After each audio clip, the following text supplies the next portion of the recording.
Continuamos, amado, el video que hace un rato, ¿verdad?, corté por causa de que el pastor aquí me llamó. Santo es el Señor, aleluya. Él estuvo preguntando me estuvo preguntando que quién estaba acá en el cuarto orando y él quería comunicarme algo, amén. Así que para que sepan qué fue lo que pasó. Amén, santo es el Señor. Ese es el pastor aquí que está a cargo de este lugar. Santo es el Señor. Entonces, amados, estuve diciendo que mucha gente dice, yo amo a Dios, tengo a Dios en mi corazón y eso, pero la Biblia dice, de labio me honran, pero su corazón está muy lejos de mí. Y dice en el libro de Tito, profesan con sus labios conocer a Dios, pero con sus hechos lo niegan. Amén. Entonces, es importante que entendamos que el amor a Dios no es un decir, no es un sentimiento. Incluso lo más difícil va a ser amar a Dios, porque casi tú nunca vas a sentir hacer lo que Dios quiere que tú hagas. La carne nunca va a estar de acuerdo. La Biblia dice que la carne es contra el espíritu contra la carne, y estos se oponen entre sí para que usted no haga lo que conviene, lo que quiere. Entonces, amado, es muy difícil que tú sientas y que tengo un sentimiento de amar a Dios, tengo un sentimiento hacia Dios, tengo un sentimiento de obedecerlo. No, amado, eso no lo siente, muy difícil. Uno lo que siente es fornicar, uno lo que siente es hablar mentira, engañar, robar, matar, violar, hacer cualquier cosa maligna, pero nunca amar a Dios. ¿Me entiendes? Amar a Dios es una decisión. ¿Entendió eso? Amar a Dios es una decisión. Yo le digo a Dios cuando estoy orando en oración, le digo, yo no amo al diablo, yo no amo el mundo, yo no amo las cosas del mundo, yo no amo el infierno ni los demonios, no quiero nada de eso en mi vida. No amo el pecado, no quiero el pecado, he renunciado al pecado por tu causa. Le digo, yo te amo a ti, he decidido por ti, he decidido servirte, he decidido obedecerte. ¿Entiendes?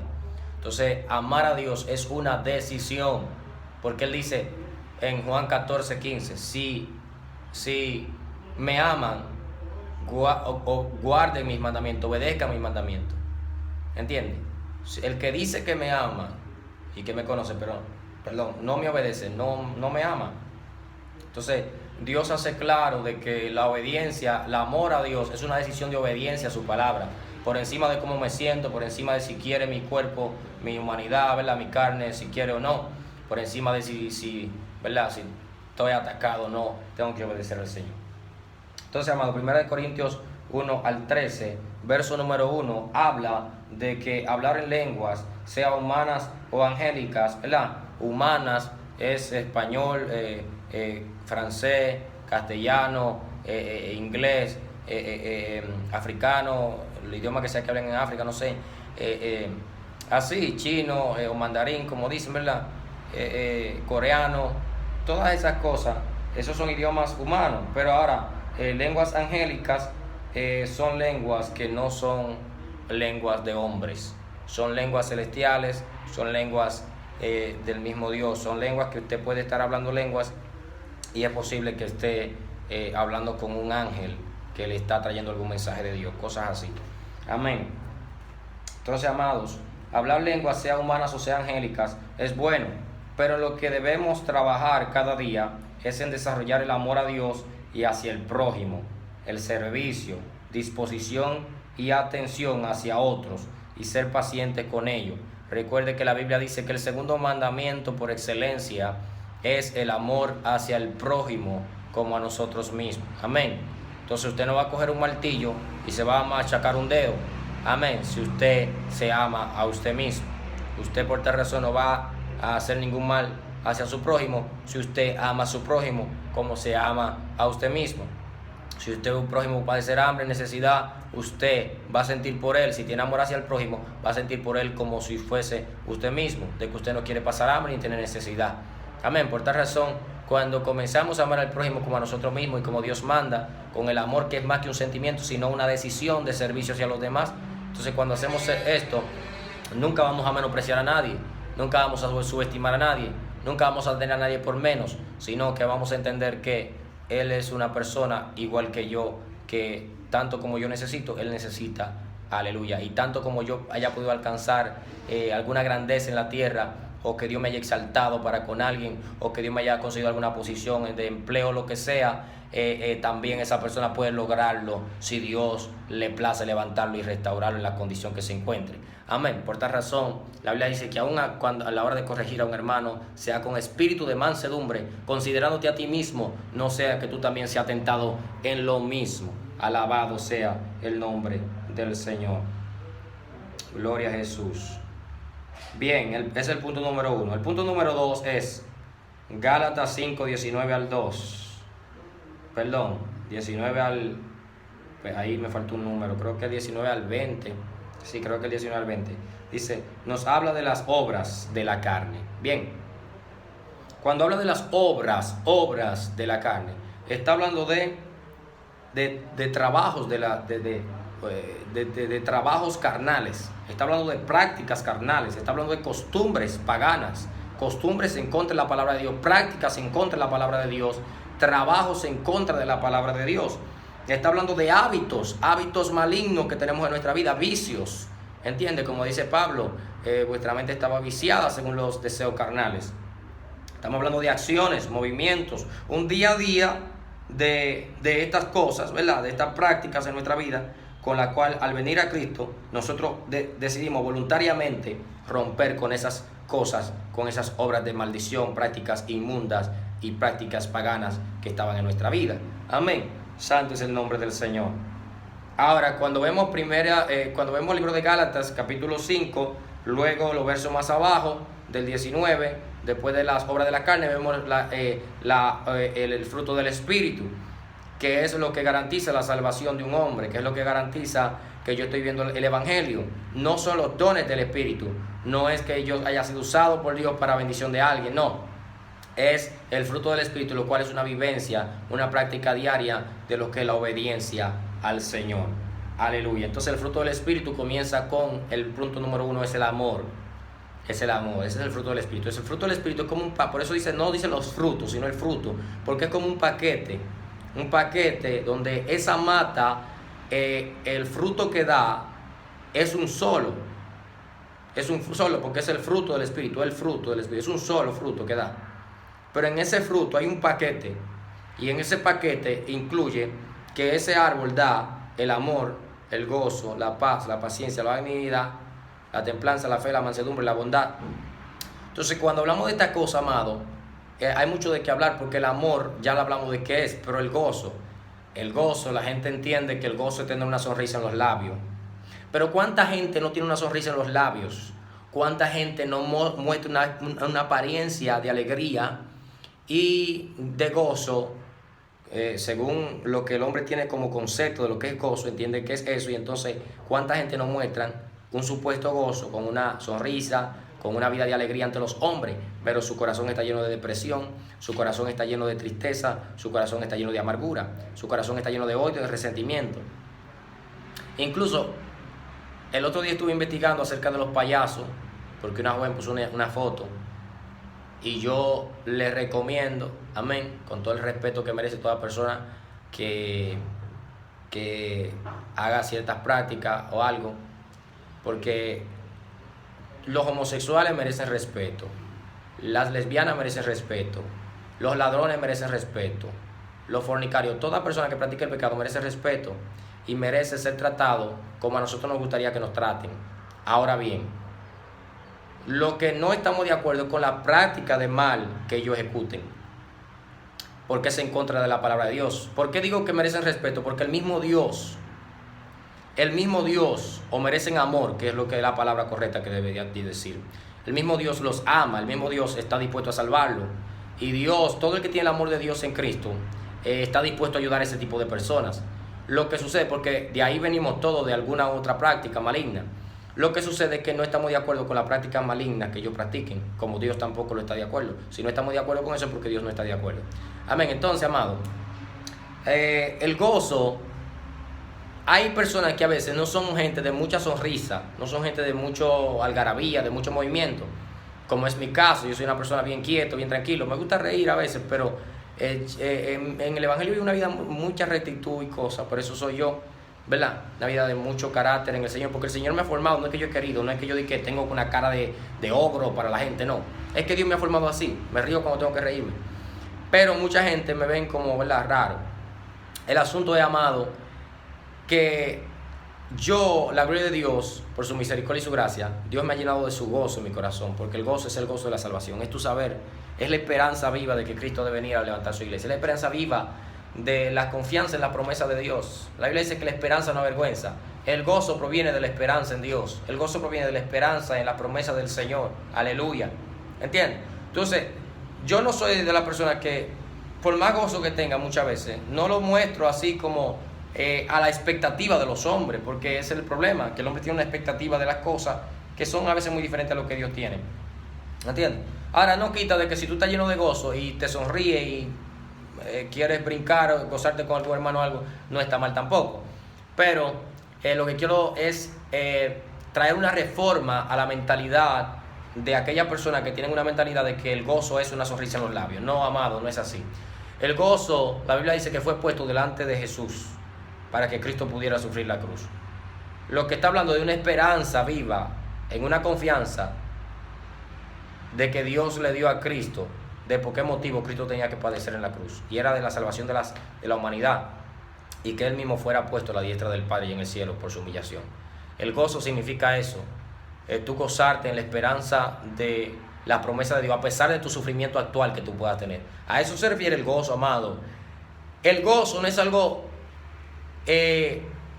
algo que digamos presente, podremos decirlo así. Y usted dirá, ¿cómo así? Sí, porque el gozo es algo presente y es algo que no es presente. Y usted dirá, ¿cómo así? Sí, porque el gozo es algo que yo produzco en mí por causa de la confianza en las promesas de Dios. Es una esperanza en lo que Dios ha de hacer en mi vida. Aunque yo esté bajo sufrimiento, bajo padecimiento por causa del Evangelio, tengo gozo, tengo una esperanza viva en lo que Dios ha de hacer. Bendito sea el nombre del Señor. ¿Entienden? Ahora, santo es el nombre del Señor.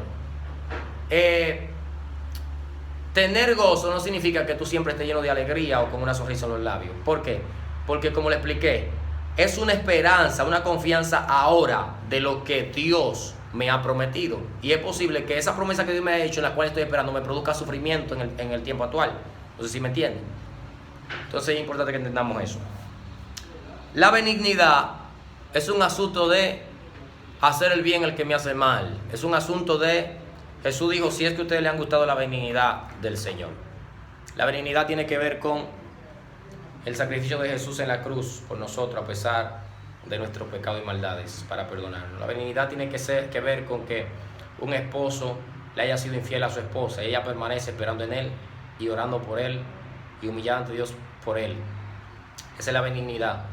De que esa esposa le fue infiel a ese hombre y ese hombre sigue esperando en esa mujer, en Dios, de que traiga a esa mujer de vuelta y está dispuesto a perdonarla en su humillación. Amén. Alabado sea Dios. La benignidad tiene que ver con esa persona que, como el caso de Gigi Ávila, ¿verdad? Cuando le matan a su hija, que él fue capaz de meterse en ayuno y oración y ruego ante Dios por ese hombre para que Dios lo salvara. Amén. Que luego, según yo escuché, aún él trabajó con Gigi Ávila luego en el ministerio, o creo que fue que no sé, hubo relación ahí, es decir, que hubo perdón, es lo que quiero decir. La benignidad tiene que ver con que aquel no merece que yo lo perdone, pero yo estoy dispuesto a perdonarlo. Amén. Yo estoy dispuesto a abrazarlo y a mostrarle el amor de Dios y servirle. La benignidad tiene que ver con que yo entiendo que aquel no merece nada de mí, pero yo tengo que servirle por amor a Dios y por amor a Él también. Amén. La bondad tiene que ver con actos de bondad, de hacer el bien. Amén. Santo es el nombre del Señor. Y no solamente hacer el bien al que me hace el bien, sino también al que me hace el mal. Amén. Eso está ligado a la benignidad. La mansedumbre tiene que ver con dominio propio, juntamente con la templanza, dominarme, sujetar mis fuerzas de querer hacer el mal para aprovecharlas para hacer el bien en el Señor. Amén. La fe tiene que ver con la confianza de mi corazón, con mi confianza total en lo que son las promesas de Dios. Para eso debo aprender a conocer bien la palabra de Dios y conocer bien lo que es una promesa en la palabra de Dios y conocer bien cuál es la condición que yo debo cumplir en cuanto a lo que esa promesa que Dios ha hecho. Amén. Santo es el nombre del Señor. ¿Qué más? amor, gozo, paz, paciencia, paz. La paz tiene que ver con una conciencia limpia, tiene que ver con yo arrepentirme de todo pecado, de toda inmundicia, de toda práctica de pecado y vivir una vida de consagración. Eso tiene que ver la paz. Amén. Romanos 5:1, justificado pues por la fe, tenemos paz para con Dios, porque antes estábamos en rebeldía, ¿verdad? Y desobediencia. Antes estábamos en desobediencia, en altivez, en arrogancia, soberbia contra Dios. Ahora, justificado pues por la fe, tenemos paz para con Dios por medio de nuestro Señor Jesucristo, por medio del cual también tenemos entrada a esta gracia. Aleluya. Y como dice Efesios 2, dice un verso, porque por gracia sois salvos por medio de la fe, y esto no depende de ustedes, sino que es un don, regalo de Dios, no por obra, para que nadie se gloríe. Aleluya. Entonces, amados, punto número 3, Colosenses capítulo 3, verso 1 al 11, nos enseña que yo y cada persona tiene que decidir propiamente romper con estas prácticas malignas en su vida y dar lugar a Dios para que lo santifique.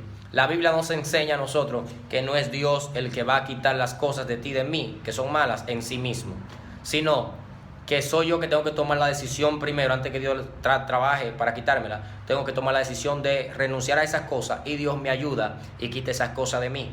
Amén. Dice en Colosenses capítulo 3, 1 en adelante: si pues habéis resucitado con Cristo, buscad las cosas de arriba, no las de la tierra, allá arriba donde está Cristo sentado a la diestra del Padre, a la diestra de Dios. Amén.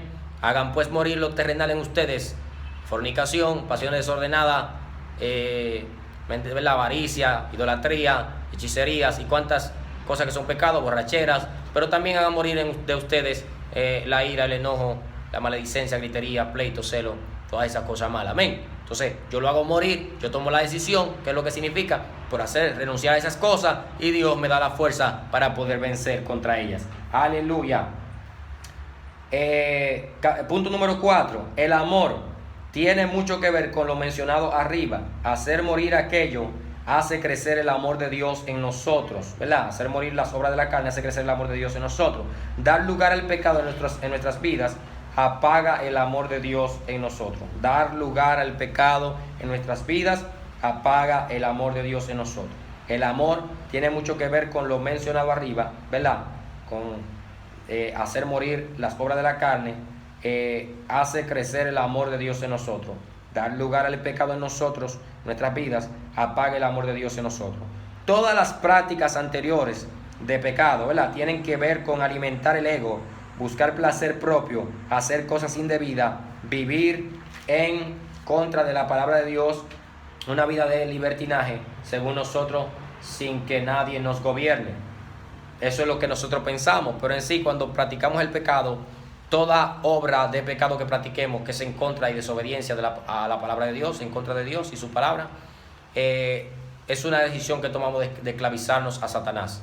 Toda obra de maldad que hagamos es una decisión voluntaria que tomamos de esclavizarnos a Satanás. Amén. Todo pecado que el hombre comete, sepa esto, es voluntario. Y usted dirá, ¿cómo así? No porque el diablo es que me ataca, no porque los demonios son los que me atacan. Todo pecado es voluntario. ¿Sabe eso? Sí, porque aun cuando Adán y Eva pecaron fue voluntario. Lo que sucede es que Satanás no te obliga tampoco. Es decir, Satanás te va a incitar, Satanás te va a ofertar. Ahora, ¿por qué? Mucha gente dice que sí, que Satanás te obliga, pero en realidad Satanás lo que hace es que te insta, te seduce. Satanás lo que hace es que te atrae, te oferta lo que tu carne quiere. Entonces, por cuanto te lo oferta y tu carne lo quiere, si tú no tienes un fundamento muy fuerte en la palabra de Dios, si tú todavía no has aprendido a amar a Dios por encima de todas las cosas y por encima de tu propia vida, si tú no has aprendido, como dijo Pablo, aún a menospreciar tu propia vida por la causa de Dios, y como dijo Jesús, el que quiera venir en pos de mí, niéguese a sí mismo, tome su cruz y sígame. Si tú no has aprendido eso, entonces Satanás toma ventaja contra ti. Tú cedes a la tentación voluntariamente por tu debilidad humana, ¿verdad? Jesús lo dijo: velen y oren para que no caigan en tentación, porque el espíritu a la verdad está dispuesto, pero la carne es débil. Jesús no dijo que la carne es débil para que nos justifiquemos de que la carne es débil y pequemos contra Él y nos apartemos de Él. Jesús lo dijo dando a entender lo primero, dando primero la solución. Velen y oren para que no caigan en tentación. El espíritu está dispuesto. Si tú velas y oras, el espíritu tuyo te va a ayudar, pero la carne es débil. También dijo: por medio del apóstol Pedro, sean sobrios y velen, porque vuestro adversario el diablo, como león rugiente, anda alrededor, buscando a quien devorar, al cual resistan firmes en la fe, sabiendo que los mismos padecimientos que ustedes están padeciendo, los padecen vuestros hermanos en todo el mundo. Es un error pensar que el único que está padeciendo como cristiano soy yo. Es un error pensar que usted está padeciendo como cristiano porque usted. No. Todo dice la Biblia que estamos padeciendo igual. Amén. Uno en una área, otro en otra, pero todo es la misma causa, Cristo, si estamos obedeciendo a Cristo. Y por el mismo motivo, porque Satanás nos está atacando. Amén. Entonces, amado, dice la Biblia en el libro de Santiago: sométanse pues a Dios, resistan al diablo y el diablo va a huir de ustedes. El asunto está que yo debo aprender, como yo se lo he pedido a Dios y me ha enseñado, a cómo someterme a Dios, cómo vivir la vida cristiana. Es algo que deberemos de quizás hacer algún video alguna vez cuanto a eso, cómo vivir la vida cristiana, cómo servir a Dios como cristiano, cómo vivir el evangelio en la tierra mientras estoy en esta vida humana aquí en la tierra, en este mundo, como dice la Biblia, de malignidad y perversión. Alabado sea el nombre del Señor. Aleluya. Entonces, amados, lo cual todo esto es en contra del amor, ¿verdad? Toda práctica de pecado es en contra del amor, porque el amor busca el bienestar ajeno, no el suyo. No hace nada indebido, es capaz de sufrir por el bienestar de otros. El amor muere al yo humano para que Cristo viva en él. La Biblia dice en 1 de Juan capítulo 2 verso 15, por ahí dice que los deseos de los ojos, los deseos de la carne, la vanagloria de la vida no provienen del Padre sino del mundo. Mucha gente se deleita mucho en lo que es ver novelas, ver películas, se deleita mucho en lo que es una vida de deleite de los ojos, pero la Biblia dice que eso no viene del Padre sino del mundo. Entonces, cuando usted está haciendo eso, en esos entretenimientos carnales, una adicción a los videojuegos, personas adictos a la pornografía, eso son cosas que están buscando placer propio bienestar, no tiene nada que ver con el amor al prójimo. Amén. Santo es el Señor. Y esas cosas que la gente ve, novela, película, son las que promueven más el pecado: fornicación, adulterio, hechicería y cuantas malicias por ahí. Amén. Así que por tal razón debemos renunciar a esas prácticas paganas también. Amén. Santo es el nombre del Señor. Aleluya. Entonces, amado, no estará mal usar nuestros ojos para ver una prédica, para ver algo que nos puede edificar, nos puede ayudar, pero ya en cuanto a lo que son esas cosas paganas hay que soltarlas. Amén. Punto número 5. Ya vamos a terminar con esta parte, porque en verdad este tema yo lo hice bien largo. Vamos a terminar con esta parte y luego en otro video quizás hagamos el otro. Bueno, quizás lo voy a hacer ahora mismo, pero en otro video. Entonces, amados, verso número 2 de 1 Corintios 13. Punto número 5. Profecía, misterios y ciencia y trasladar los montes son asuntos de fe y no de amor. Es decir, es creer que Dios es real y Él puede hacerlo. Que ya yo sé, y Él puede hacer lo que ya yo sé que Él dijo. Nada tiene que ver conmigo, sino con Él. Él debe honrar lo que Él dijo, sin importar lo cual sea mi condición. Por tal razón, así es cuando oramos por los enfermos. Es un asunto de Él, de lo que Él hizo en la cruz. Por su llaga fuimos curados. Es un asunto de que su obra fue acabada en la cruz. La sanidad de los hombres fue acabada en la cruz. Él terminó, fue consumado, dijo Él. Aleluya. Santo es el Señor. Por eso está escrito: aún los demonios creen y tiemblan, y mayor pecado tiene el que sabe hacer lo bueno y no lo hace. Porque saber que Dios puede hacer las cosas y vivir para Dios son cosas distintas.